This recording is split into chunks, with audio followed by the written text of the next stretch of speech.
பிஸ்மில்லாஹிர்ரஹ்மானிர்ரஹீம். நாங்கள் இன்ஷா அல்லாஹ் இன்றைக்கு பார்ப்போம் அல் மஸ்லக்குல் குர்ஆனி ஃபி தஅலீல்.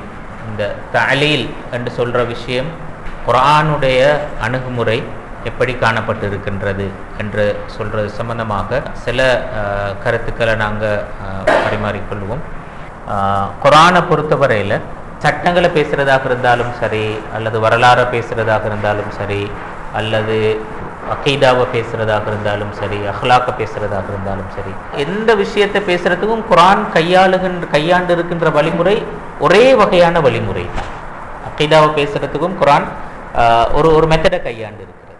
அதே மாதிரி சட்டத்தை பேசுகிறதுக்கும் ஒரு மெத்தடை கையாண்டு இருக்கிறது. ஏனைய விஷயங்களை பேசுகிறதுக்கும் ஒரு மெத்தட் ஒன்று இருக்கிற. அந்த எல்லா இடத்துக்கும் ஒரே மெத்தட் தான் கையாண்டு இருக்கிறது. என்ன அந்த மெத்தட் என்று சொன்னால், குர்ஆன் இப்படி ஒரு ஒழுங்குல எதையுமே முன்வைக்கல். அதாவது நாங்கள் இப்போ ஒரு அகீதா புத்தகத்தை எடுத்தோம்னு சொன்னால், ஒரு அகீதா புத்தகம் தொகுக்கப்பட்டதுக்கான ஒரு ஆற்றல் கொண்டு இருக்குமே, இப்படித்தான் அது தொகுக்கப்படும் சொல்லி. அப்போ அது அகீதா சம்பந்தமாக 1 2 3 என்று சொல்லி ஒரு சிஸ்டத்தில் ஒரு ஒழுங்குல அது பேசப்படும்.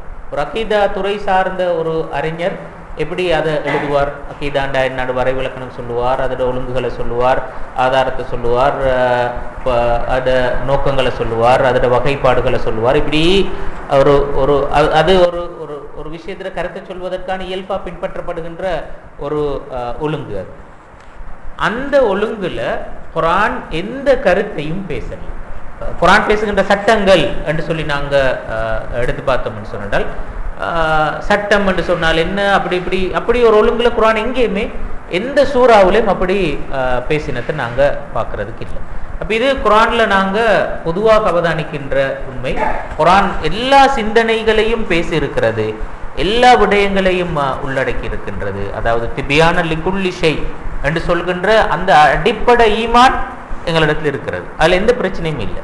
ஆனால் குர்ஆன் எல்லாத்தையுமே பிற்பட்ட காலத்துல மனிதன் உருவாக்கின ஒரு ஒழுங்கு ஒன்று இருக்கிறது, ஒரு கருத்தை பேசுகின்ற ஒழுங்கு.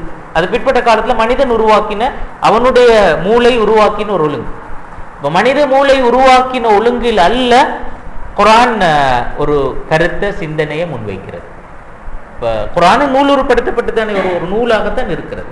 ஆனால் அந்த இதுல அது சாப்டர் பிரிச்சிருக்கிறதும் சரி, அது அஜ்ஸாக்கள் பிரிச்சிருக்கிறதும் சரி, இப்படி தலைப்பு வாரியாக எங்கேயுமே பிரிச்சது இல்லை. அப்ப எந்த கருத்தையும் எந்த சிந்தனையும் பிற்பட்ட காலத்துல மனுஷன் உருவாக்கின ஒரு ஒழுங்குல குர்ஆன் முன்வைக்கிறது இல்லை.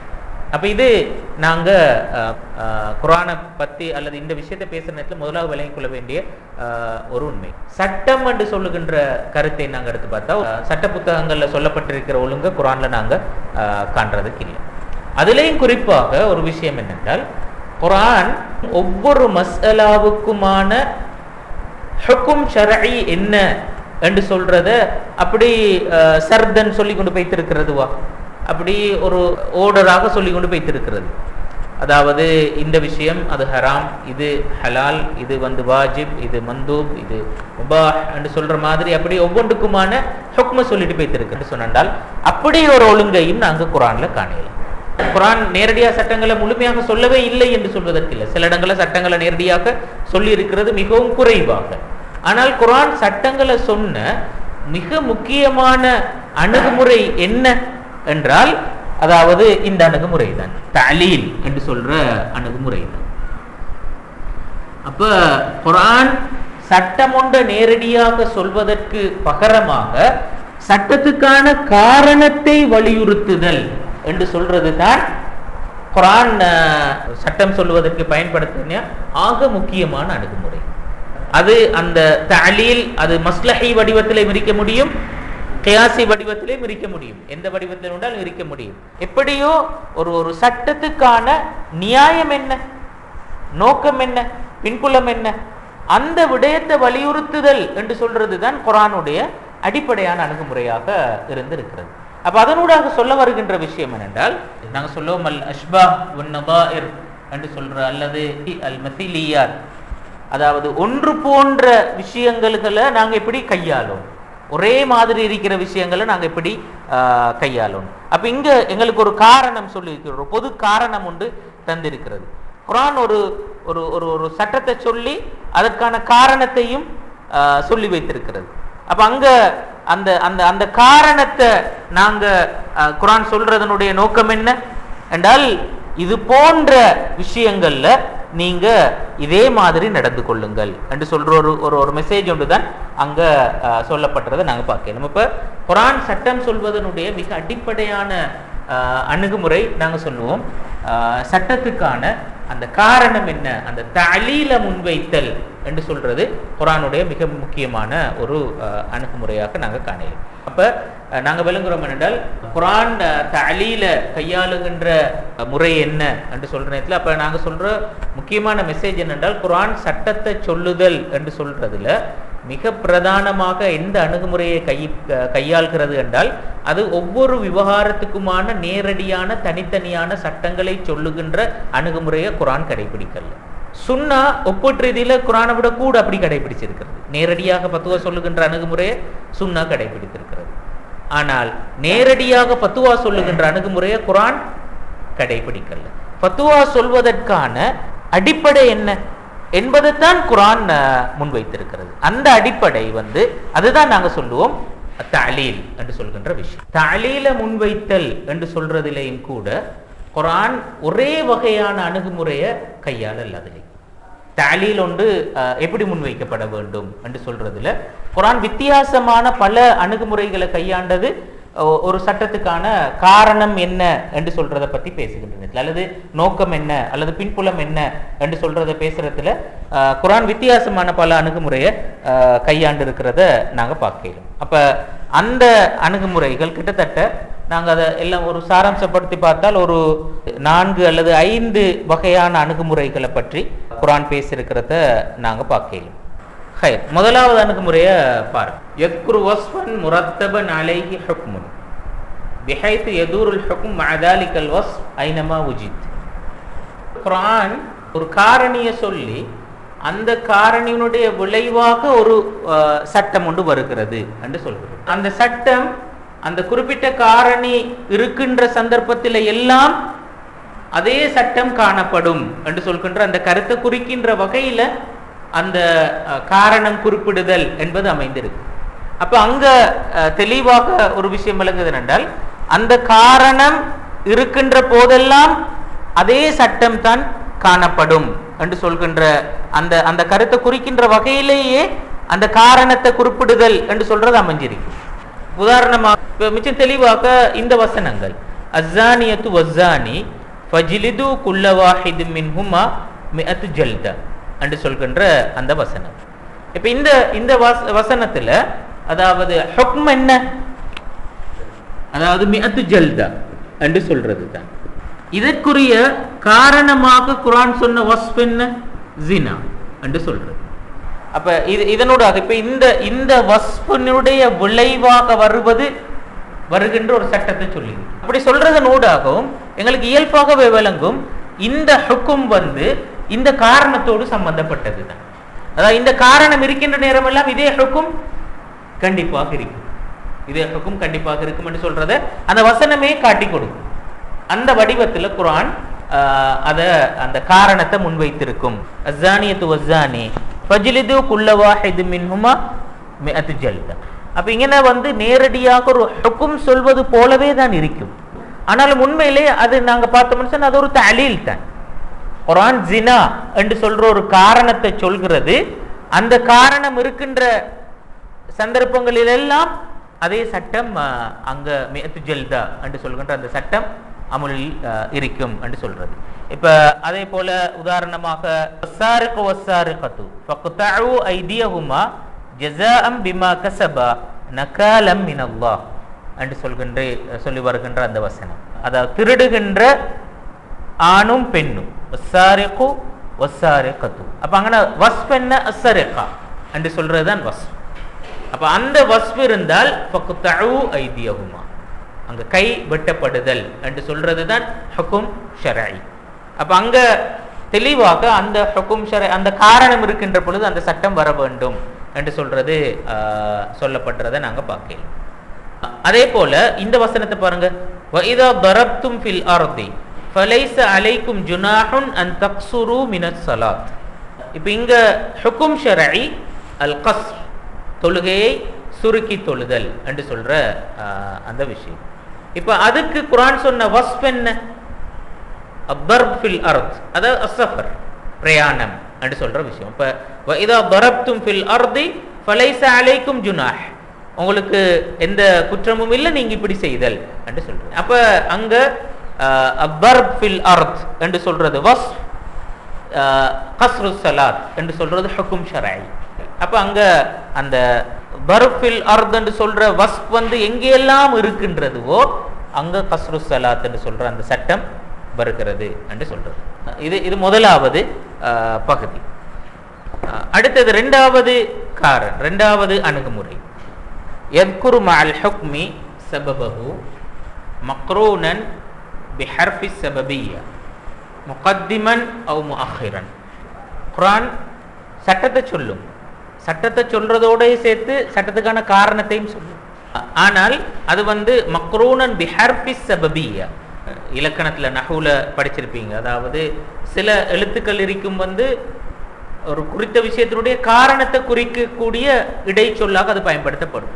அதிகமாக இந்த பா என்ற அந்த எழுத்து அது ஒரு இடைச்சொல்லாக பயன்படுத்தப்படும் காரணத்தை குறிப்பது. அப்படி மக்ரூனன் பி ஹர்ஃபி ஸபபிய்யா, அந்த ஹர்ஃபு ஸபபிய்யா அந்த சட்டத்தை சொல்வதற்கு முந்தியோ அல்லது சட்டத்தை சொல்வதற்கு பிந்தியோ, அது அந்த சட்டத்துக்கு முன்னாலோ அல்லது பின்னாலோ குறிப்பிடப்பட்டிருக்கு. அப்ப அதிலிருந்து நாங்க புரிஞ்சு கொள்வோம் என்றால் இந்த சட்டத்துக்கான காரணம் இந்த விஷயம்தான் காரணம் என்று சொல்றது அந்த ஹர்ஃபு ஸபபிய்யா ஊடாக புரிந்து கொள்ள முடியுமாக இருக்கு.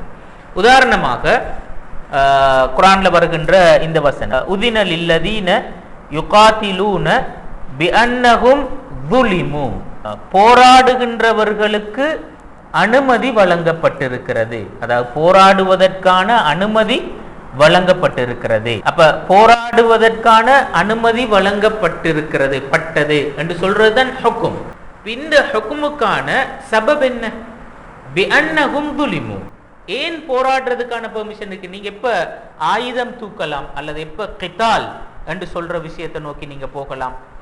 அப்ப துல்ம் ஒன்று இருக்கின்ற நேரத்துல அந்த துல்ம அகற்றுவதற்கு கிதாலுக்கான அனுமதி இருக்கிறது. அதான் இங்க சொல்லப்படுற அப்ப சபப், தெளிவாக காரணம் இதுதான். அப்ப துல்ம் என்ற அந்த சபப் எங்கெல்லாம் இருக்கின்றதுவோ அங்கெல்லாம் கிதால் என்று சொல்கின்ற ஒரு விஷயம் வர முடியும் என்று சொல்றது. இன்னும் சில வசனங்களை பாருங்க, இப்படி வருகிறது, ஃபபிதுல்மின் மினல்லதீன ஹாது ஹர்ரம்னா அலைஹிம் தொய்யிபாத்தின் உஹில்லத் லஹும். நான் ஏற்கனவே சொன்னதுல பின்னாலதான் அந்த சபபியா வந்திக்கு, ஹர்ஃபு சபபியா. இங்க ஹர்ஃபு சபபியா முந்தி ஆரம்பத்திலே வந்திருக்கிறது. ஃபபிதுல்மின் மினல்லதீன ஹாது, யூதர்களூடாக நிகழ்ந்த அநியாயத்தின் காரணமாக ஹர்ரம்னா அலைஹிம் தொய்யிபாத்தின் உஹில்லத் லஹும், அவர்களுக்கு ஹலாலாக்கப்பட்ட நல்ல விஷயங்களை நாங்கள் ஹராமாக்கினோம். நாங்க செய்கின்ற ஒரு அநியாயத்தின் காரணமாக எங்களுக்கு அனுமதிக்கப்பட்டிருக்கின்ற ஒரு விஷயம் மறுக்கப்படுவதற்கு முடியும். அப்ப அதனூடாக அல்லாஹ் தஆலா அனுமதி மறுக்கப்படுதல் என்று சொல்கின்ற ஒரு ஹுக்கும் ஷர்ஈ, இது இருந்த அனுமதி இல்லாமலாக்கப்படுதல் என்று சொல்ற அந்த ஹுக்கும் ஷர்ஈயை பொறுத்தவரையில அதற்கான ரீசன் ஃபபிதுல்மின் மினல்லதீன ஹாது. அப்ப அவங்க செய்கின்ற ஒரு அநியாயத்தின் காரணமாக இந்த சட்டம் வர முடியும் என்று சொன்னது. அதே மாதிரி இன்னொரு குர்ஆன் வசனத்தை பாருங்க, மின் அஜ்லி தாலிக கதப்னா அலா பனி இஸ்ராஈல அன்னஹு மன் கதல நஃப்ஸன் பிகைரி நஃப்ஸின் அவ் ஃபஸாதின் ஃபில் அர்தி ஃபகஅன்னமா கதலன் நாஸ ஜமீஅன் வமன் அஹ்யாஹா ஃபகஅன்னமா அஹ்யன் நாஸ ஜமீஅன். இங்க இப்படியே தொடங்குகிறது, மின் அஜ்லி தாலிக கதப்னா அலா பனி இஸ்ராயில், இதன் காரணமாக நாங்க பனு இஸ்ரவேலர்களுக்கு இதனை கடமையாக்கினோம். எது கடமை? அன்னஹு மன் கதல நஃப்ஸன் பிகைரி நஃப்ஸின் அவ் ஃபஸாதின் ஃபில் அர்தி ஃபகஅன்னமா கதலன் நாஸ ஜமீஅன். ஒரு கொலை செய்தால் அதனுடைய பாரதூரம் என்று சொல்வது எல்லோரையும் கொன்றது போல என்று சொன்னார். இந்த இடத்துல அந்த மின் அஜ்லி தாலிக் என்று சொல்றதுதான் அந்த ஹர்ஃபு ஸபபிய்யா. நான் சொல்ல வந்த விஷயம் என்னென்றால், குர்ஆன் ஒரு சட்டத்தையும் அதனுடைய காரணத்தையும் சொல்லும், அதனுடைய இந்த ஹர்ஃபு ஸபபிய்யாவை வச்சு. இது இரண்டாவது.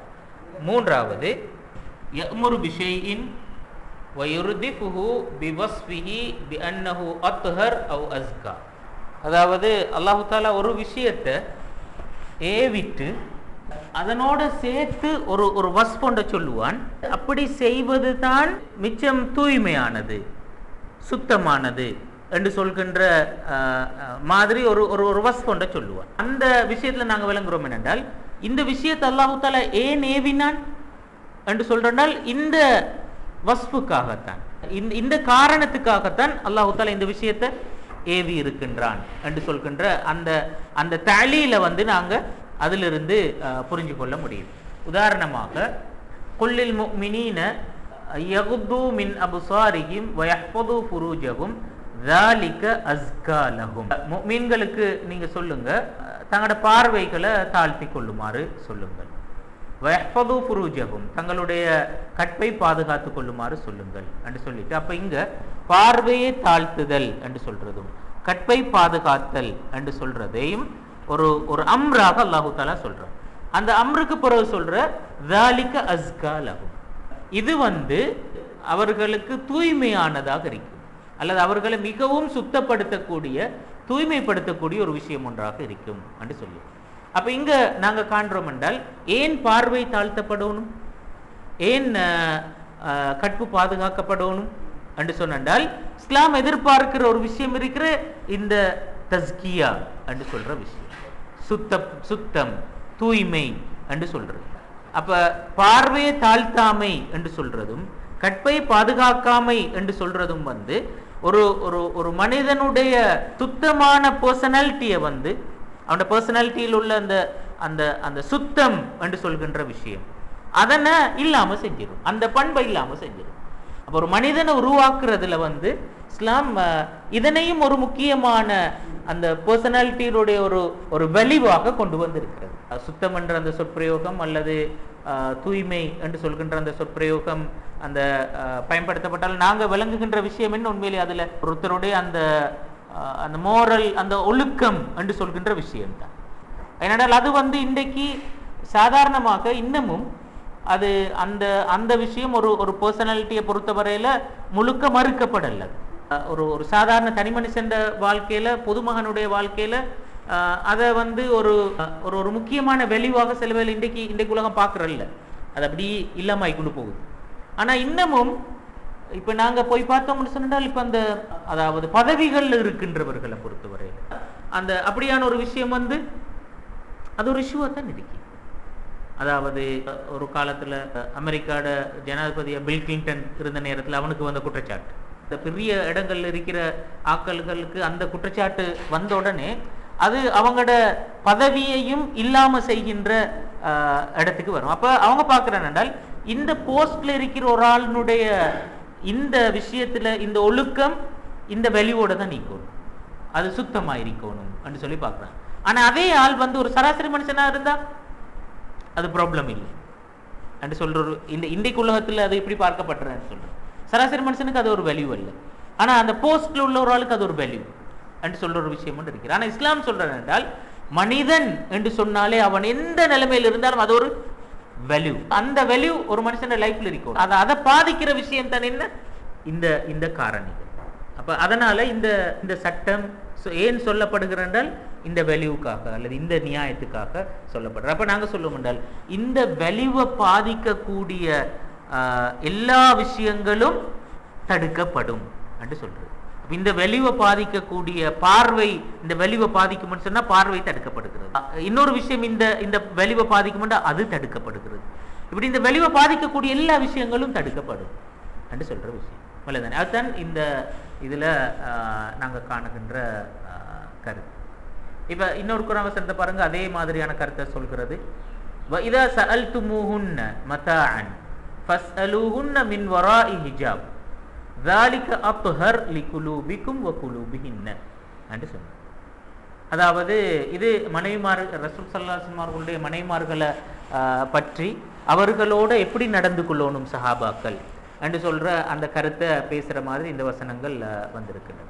எப்படி சொல்கிறது, நீங்க அவங்கள்ட்ட ஏதேனும் ஒரு விஷயத்த கேட்கிறதாக, பொருளை கேட்கிறதாக, தான் மத்தான் என்று சொல்லியே வருகிறது. ஒரு பொருளை கேட்கின்ற நேரத்தில் ஃபஸ்அலூஹுன்ன மின் வராஇ ஹிஜாப், அப்ப ஒரு திரைக்கு பின்னால நின்று நீங்க அதை கேளுங்க. ஏன் ذَلِكَ أَطْهَرُ لِقُلُوبِكُمْ وَقُلُوبِهِنَّ, அவங்களோட மனசுக்கும் சரி உங்களோட மனசுக்கும் சரி அவங்களோட உள்ளத்துக்கும் சரி உங்களோட உள்ளத்துக்கும் அதுதான் சுத்தமானது தூய்மையானது என்று சொன்னார். அப்ப அங்க பொருள் என்னென்றால் ரசூல் ஸல்லல்லாஹு அலைஹி வஸல்லம் அவர்களுடைய மனைவிமாரோடு சகஜமாக உறவாடுகின்ற ஒரு நிலைமை ஒன்று காணப்படக்கூடாது. சாதாரணமாக எல்லா பெண்களோடும் நாங்கள் பேசி கதைக்கிற மாதிரியான ஒரு நிலைமை ரசூல்லாவுடைய மனைவிமாரோட பொறுத்தவரையில் காணப்படக்கூடாது. அந்த ரசூல்லாவுடைய மனைவிமாருக்கான ஒரு விசேடமான ஒரு ஒரு கௌரவம் காணப்பட வேண்டும். அப்ப இங்க சொல்றேன் என்றால் உங்களையும் பாதுகாக்க வேண்டும், அவங்களையும் பாதுகாக்க வேண்டும். உங்களையும் மனசு சுத்தமா இருக்கணும், அவங்களையும் மனசு சுத்தமா இருக்கணும். இதெல்லாம் அந்த பாதுகாக்கப்பட வேண்டும் என்று சொல்கின்ற அந்த கருத்துல அது முன்வைக்கப்பட்டிருக்கிறத பார்க்கலாம். அப்ப இது மூன்றாவது அணுகுமுறை. நாலாவது அணுகுமுறையை பாருங்க. யذ்குருல் ஹுக்ம முஅல்லிலன் இய்யாஹு பிஹர்ஃபின் மின் ஹுரூஃபித் தஅலீல், அதாவது ஒரு ஹுக்ம சொல்லி அதற்கான அந்த தஅலீலுக்கான ஏதேனும் ஒரு ஹர்ஃபை பயன்படுத்தி அதற்கான காரணத்தையும் சேர்த்து சொல்கின்ற முறைமை. உதாரணமாக இந்த வசனத்தை பாருங்க. மா அஃபா அல்லாஹு அலா ரசூலிஹி மின் அஹ்லில் குரா ஃபலில்லாஹி வலிர் ரசூலி வலிதில் குர்பா வல் யதாமா வல் மசாகீனி வபினிஸ் சபீலி கை லா யகூன தூலத்தன் பைனல் அக்னியாஇ மின்கும் என்று சொன்னது. அப்ப இங்க ஹுக்கும் என்ன, அதாவது இந்த ஃபை என்று சொல்றது. ஃபை என்று சொன்னால் ஒரு யுத்தம் நடக்கின்ற நேரத்தில் எதிரிகள் விட்டு விட்டு போகின்ற சொத்துக்கள், அதாவது குறிப்பாக அது நிலையான சொத்துக்கள், அவங்களோட வீடுகள், தோட்டங்கள், அப்படி வாகனங்கள், இப்படி இந்த மாதிரி அப்படி விட்டுட்டு போகின்ற நிலையான சொத்துக்கள். அப்போ அதை நாங்கள் சொல்லுவோம் இந்த ஃபை என்று சொல்லுவோம். அப்படி அந்த ஃபையை பொறுத்த வரையில அது யாருக்குரியது? ஃபலில்லாஹி வலிர் ரசூலி வலிதில் குர்பா வல் யதாமா வல் மசாகீனி வபினிஸ் சபீல், இந்த எல்லா ஆட்களுக்கும் உரியது. அப்படி எல்லாருக்கும் போக வேண்டும் என்று சொல்றது தான் ஹுக்கும். அதற்கான நியாயம் மிச்சம் தெளிவாக ஒரு ஹர்ஃபு தஅலீலூடாக சொல்லப்பட்டது. என்ன? கை லா யகூன தூலத்தன் பைனல் அக்னியா மின்கும், அதாவது உங்களில் இருக்கின்ற பணக்காரர்களிடத்துல மட்டும் அந்த செல்வம் குவிந்து விடக்கூடாது என்பதற்காக இங்க இந்த கை லா யகூன தூலத்தன். அப்ப அந்த கை தான் இந்த இடத்துல அந்த ஹர்ஃபு தஅலீல். அப்ப அந்த ஹர்ஃபு தஅலீலை பயன்படுத்தி தெளிவாக சொல்கிறது, இதனால தான் இந்த சட்டத்தை சொல்கின்றோம் என்று சொல்லு. அப்ப இங்க இந்த சட்டத்தை சொன்னதோட பின்புலத்தை விளங்கப்படுத்தினதுல சாதாரணமாக ஒரு குறிப்பிட்ட சில விஷயங்கள் அந்த பகிரப்படுவதற்கு வருகின்ற நேரத்தில் எப்பவுமே சமூகத்துல மேல் மட்டத்தில் இருக்கின்றவர்கள், பொறுப்பில் இருக்கின்றவர்கள் அல்லது பணக்காரர்கள், அந்தஸ்தில் உள்ளவர்கள், இப்படியான ஆக்களுக்கு தான் அதில் உள்ள அந்த பெஸ்ட் விஷயங்கள் எல்லாம் போய் சேர்ந்துடும். ஆக நல்ல விஷயங்கள் எல்லாம் அவங்களுக்கு பிரிச்சு கொடுக்கப்பட்டதுக்கு பிறகு மீதம் இருக்கின்ற சாதாரணமானவை தான் என்ன, சாதாரண பொதுமக்களுக்கு போகும். அப்படியான சமூக வழக்கு தான் அல்லது சமூக எண்ணம் தான் கூட இருக்கிறது. அப்ப அது அந்த காலத்தை பொறுத்தவரை மிச்சம் கூட. இப்ப அதாவது அந்த காலத்துல பொதுவாக இருந்த ஒழுங்கு தான் யுத்த கொள்ளை பொருட்கள் அதை அடுத்த தரப்பினர் அபகரிச்சு கொள்றேன்னு சொல்ற, அவங்க பெற்றுக்கொள்றேன்னு சொல்றது. அதாவது முஸ்லீம்கள் எல்லாரும் ரெண்டு சமூகம் யுத்தம் செய்கின்றன்னு வச்சுக்கொள்ளுமே. ஒரு சமூகம் வெத்தினா அடுத்த சமூகத்தோட விஷயங்கள் எல்லாம் அவங்களுக்கு இப்ப கனிமத்தா கிடைச்சிருக்கிறது. அந்த கனிமத் எப்படி அந்த சமூகத்துல அது பகிரப்படும்? அப்ப அந்த சமூகத்துல பகிரப்பட்டேன்னு சொன்னா அதில் உள்ள ஆக பெருமதியான விஷயங்கள் எல்லாம் பெரிய பெரிய ஆக்களுக்கு தான் போகும். சாதாரணமான விஷயங்கள் மட்டும் தான் அந்த அந்த போராளிகளுக்கு, சாதாரண ஆக்களுக்கு அது போய் சேர்றதாக இருக்கும். அப்ப இப்ப இந்த ஒழுங்கத்தான் குர்ஆன் என்ன செஞ்சது, அங்க ஒரு சட்டத்தை போட்டு மாற்றியது. அதாவது குர்ஆன் எதிர்பார்க்கிற விஷயம் என்னன்னா, இந்த பெரிய ஆக்களுக்கிட்ட மட்டும் எல்லா பெருமதியான விஷயமும் குவியப்படாது. அப்ப அது எல்லாருக்கும் போகணும், அதனுடைய பெனிஃபிட் எல்லாருக்கும் போகணும். அப்ப எல்லாருக்கும் அது பகிரப்பட வேண்டும் என்று சொல்றதைத்தான் அங்க குர்ஆன் சொன்னதை நாங்க பார்க்கலாம். உண்மையிலே அப்ப பாருங்க, இந்த குர்ஆன் வசனம் தான் ஆதாரமான உமர் ரலியல்லாஹு அன்ஹு அவர்களுடைய காலத்துல அந்த அந்த சவாதுல் ஆதம் அந்த ஈராக்கினுடைய அந்த நிலப்பிரதேசம் கைப்பற்றப்பட்டதுக்கு பிறகு அதை போராளிகளுக்கு மத்தியில் பிரித்து கொடுக்காமல் அதை அந்த நிலத்துக்கு சொந்தக்காரரிடத்திலே கொடுத்து அவங்களுக்கு விவசாயம் செய்ய வைத்து அந்த நில வரி ஒன்று ஹராஜ், அந்த நில வரி அறவிடுவதற்கான அந்த தீர்மானத்துக்கு உமர் ரலியல்லாஹு அவர்கள் போனது உண்மையிலே எதன் அடிப்படையாக வச்சு? இந்த குர்ஆன் வசனம் தான். இதை அவர் புரிஞ்சு கொண்டதுதான். உண்மையிலே இந்த குர்ஆன் வசனம் சொன்ன அந்த பின்புலமும் இறங்கின பின்புலமும் அது சொன்ன மெசேஜும் சரியா அதே மெசேஜ் தான். உமர் அலி இந்த குர்ஆன் வசனம் இறங்கினதுல முக்கியமாக சொன்ன விஷயம் என்னென்றால், அந்த ஆக பெருமதியான விஷயங்களை பெரிய பெரிய ஆக்கள் மட்டுமே எடுத்துக்கொள்வாங்க. அப்படி போனா அந்த அந்த குறிப்பிட்ட அந்த பெரிய ஆக்கள்கிட்ட மட்டும்தான் எல்லா நல்ல விஷயங்களும் போய் சேர்ந்துடும். அடுத்த ஆக்களுக்கு எல்லாருக்கும் அது சமனாக கிடைக்கிறதுக்கான வாய்ப்பு இல்லாமல் போகிறது. அப்போ உமர் அலி அதை பார்த்தார் என்றால், இதை போராளிகளுக்கு மத்தியில் மட்டுமே பிரித்து கொடுத்தா அந்த யுத்தத்தில் ஈடுபடுகின்றவர்கள் மட்டும்தான் உண்மையிலே எல்லா பெருமதியான விஷயங்களையும் பெற்றுக்கொள்வார்கள். சமூகத்தில் உள்ள அடுத்தவர்களுக்கு அது கிடைக்காது. இப்போ குர்ஆன் இங்கே சொல்கிறேன் என்றால், அதாவது லில்லாஹி வல் ரசூல் சொல்கிறது, வலிதில் குர்பா சொல்கிறது, வல் யதாமா சொல்கிறது, வல் மசாக்கின் சொல்கிறது, வபினி சபீல் சொல்கிறது, இது எல்லாத்தையும் சொல்றது. அப்போ இவங்கெல்லாம் போராட வருகின்றவர்களாக இருக்க மாட்டாங்க, சாதாரணமான சமூகத்தில் உள்ள அந்த கீழ்மட்ட அடிமட்ட மக்கள். அப்போ அவங்களுக்கும் இது போகணும், இவங்கள்ட்ட மட்டும் குவிஞ்சிடப்படாது என்று சொல்ற ஒரு மெசேஜ் தான் அங்கே சொல்லப்படுது. அப்போ இதைத்தான் ஆதாரமாக கொண்டார் உமர் ரலியல்லாஹு அவர்கள் அந்த தீர்மானத்துக்கு வருவதற்கு. அவர் சொன்னாரண்டா, அவங்கள்கிட்ட நாங்கள் வரி எடுத்து அந்த வரியை பகிர்ந்தோம் என்று சொன்னா தான் எல்லாருக்கும் கிடைக்கிற மாதிரி பகிர்ந்து, நிலத்தை பிரிச்சோம் என்று சொன்னா இப்படி கொஞ்சம் பேருக்கு மத்தியில் மட்டும்தான் அது பிரிஞ்சு போக முடியும். அப்படியான ஒரு நிலைமை நாங்கள் ஏற்படுத்தலாம். இதான் அவருடைய அந்த தர்க்கம். அப்போ இங்கே நாங்கள் பார்க்குறோம் என்றால், அப்போ அந்த உமர் ரலியல்லாஹு அவர்கள் குர்ஆன் பேசினத்தோட அந்த தலீல சரியாக அந்த இடத்துல இனம் கண்டு எடுத்தார். அதனுடைய சட்டத்தை எனவே இன்னொரு விஷயத்துக்கும் அவர் பிரயோகித்தார். அதே மாதிரி கடைசியாக ஐந்தாவது, யஅ்முரு பிஷ்ஷைஇ முபய்யினன் மஸாலிஹஹு வ யுஹர்ரிமு ஷைஅ அவ் யுஹர்ரிமு ஷைஅ முபய்யினன் மஃபாசிதஹு அல் முத்தரத்திப அலா ஃபிஅலிஹி. அப்போ இங்கே மிச்சம் தெளிவாக ஒரு விஷயத்தை அல்லாஹ் தஆலா விட்டு அதோட மஸ்லஹா என்ன, அதனால் வர நலன் என்ன என்று சொல்கிறது. அதே மாதிரி ஒரு விஷயத்தை தடுத்துட்டு அதனால் வர தீங்கு என்ன என்று அதை சொல்கிறது. அப்போ இதுவும் தஅலீல் அணுகுமுறையில் ஒன்று தான். அங்கே குர்ஆனில் வருகின்ற இந்த விஷயம், வஅஇது லஹும் மஸ்ததஅதும் மின் குவ்வ வ மின் ரிபாத்தில் கைல் துர்ஹிபூன பிஹி அதுவல்லாஹி வ அதுவக்கும் என்று சொன்ன அந்த வசனம். அப்போ அங்கே மிச்சம் தெளிவாக சொல்கிறேன் என்றால், வஅஇது லஹும் மஸ்ததஅதும் மின் குவ்வ, இதான் ஹுக்கும். யஅ்முரு பிஷ்ஷை, ஒரு விஷயத்தை அல்லாஹு தஆலா ஏவுகின்றான். ஏவிட்டு அதில் உள்ள மஸ்லஹா என்ன, அதனால் வருகின்ற நலன் என்ன என்று சொல்றத அடுத்து சொல்கிறது. துர்ஹிபூன பிஹி அதுவல்லாஹி வ அதுவக்கும், உங்களுடையதும் அல்லாஹ்வுடையதும் எதிரிய பயமுறுத்துறதுக்காக அவனாக எங்களோட பிரச்சனையை ஏற்படுத்த மாட்டான். இப்போ நாங்கள் இந்த நவீன கால சொற்பிரயோகத்தில் சொல்லுவோமே, இந்த வலுச்சமநிலை என்று சொல்லி, அதாவது இந்த பவரை பேலன்ஸ் பண்ணுற விஷயம். இந்த வலுச்சமநிலை வந்தால் தான் உலகத்தில் சமாதானம் இருக்கும். இன்றைக்கு உலகத்து சூழல் அப்படி தான் இருக்குது. இல்லாட்டி வலுச்சமநிலை இல்லாத போது தான் யுத்தம் வரும். அப்போ அப்படி இல்லாட்டி யுத்தம் செய்வோம்னு சொல்லி காலாகாலம் பேசிக்கொண்டு தான் இருப்பார்கள். இந்த அமெரிக்கா ஈரானை தாக்குறன்ற மாதிரி தான் விஷயம்.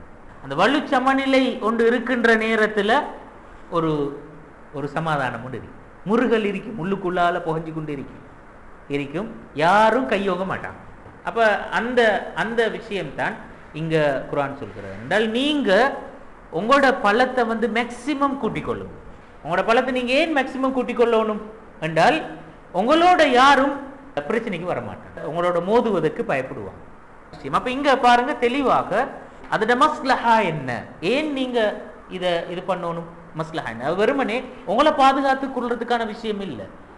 உலகத்திட அந்த வலுச்சமநிலையை பேணுதல் என்று சொல்றது உலகத்திட அந்த ஒரு சர்வதேச அரசியலை பொறுத்தவரை எவ்வளவு முக்கியம் என்று சொல்றேன். ஏன்னா அதுல ஒரு இன்பேலன்ஸ் தோன்ற நேரத்துல தான் உலகத்துல அவ்வளவு பிரச்சனைகளும் ஏற்படுகிறது. அப்ப அது பேலன்ஸ் பண்ணப்படும்.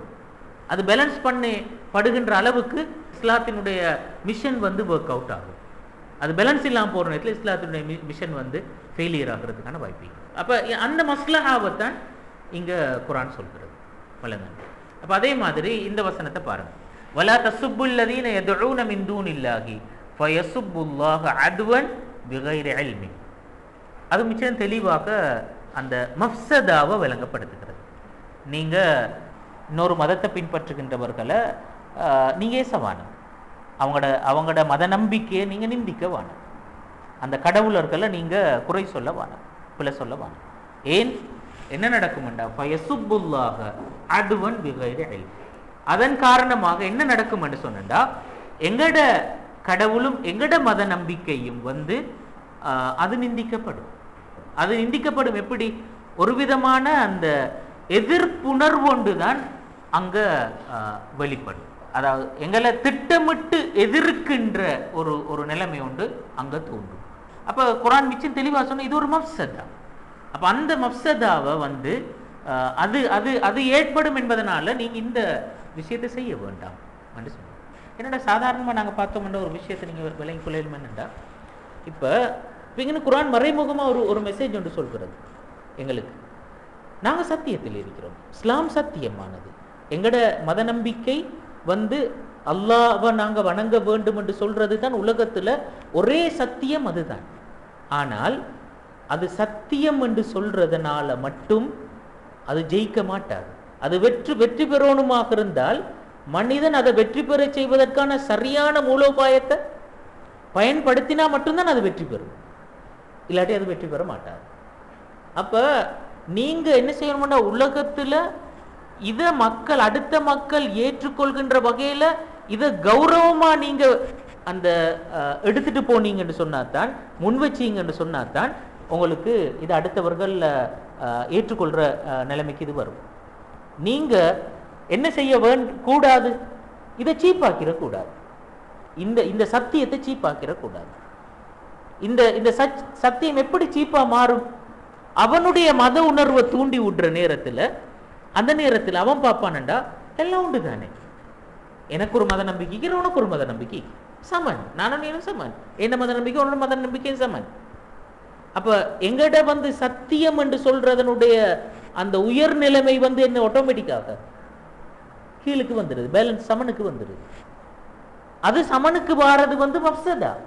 அதான் குர்ஆன் சொல்கிறது. முந்தினத்துல நாங்க சொன்னோம் சமனுக்கு வாரது தான் மஸ்லஹா உலகத்துல வலுச்சம நிலையை பொறுத்தவரை.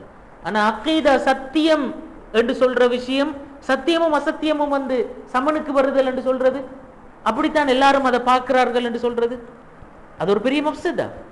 அந்த மஃப்சதாவுக்கு நாங்க காரணமா இருந்துடப்படாது.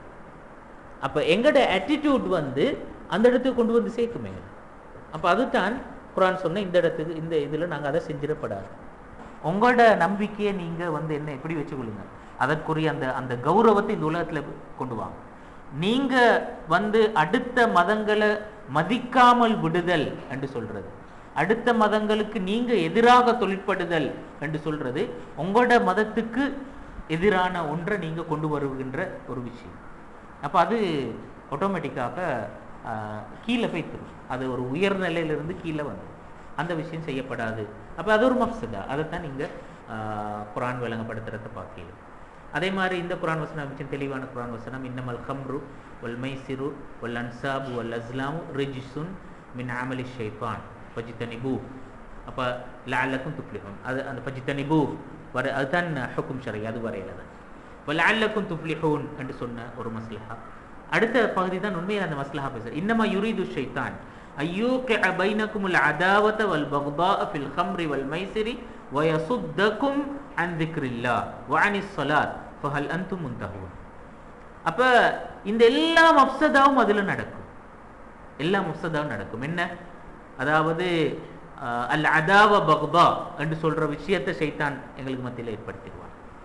அதே மாதிரி வயசுத்தகும் அன் திக்ரில்லாஹ், அல்லாஹ்வை ஞாபகப்படுத்துற நிலைமையிலிருந்து அங்க தடுக்கப்படும். வ அனிஸ் ஸலாத், தொழுகையிலிருந்து அந்த சமூகம் தடுக்கும். இந்த எல்லா பாதிப்பும் வரும், இந்த எல்லா மஃப்சதாவும் வரும். இந்த ஹம்ரை நீங்க தவிர்த்து கொள்ளலண்டா என்று சொல்லுங்க. அப்ப இது தான் இங்க குர்ஆன் சொன்னது, யஅ்முரு பிஷை முபையினன் மஸாலிஹஹு அவ் யுஹர்ரிமு ஷை முபையினன் மஃபாசிதஹுல் முத்தரத்திப அலா ஃபிஅலி. அப்ப இந்த 5 அணுகுமுறைகளின் ஊடாக இந்த 5 வகையான அணுகுமுறைகளூடாக குர்ஆன் தலீல பேசுகிறது. அப்போ நாங்கள் ஏற்கனவே சொன்னோம், குர்ஆன் வந்து தலீல சொல்கிறது வந்து உண்மையிலே அதாவது சட்டம் ஒன்றை சொல்வதற்கான பிரதானமான அணுகுமுறை குர்ஆனுடைய இந்த தலீலை முன்வைத்தல் என்று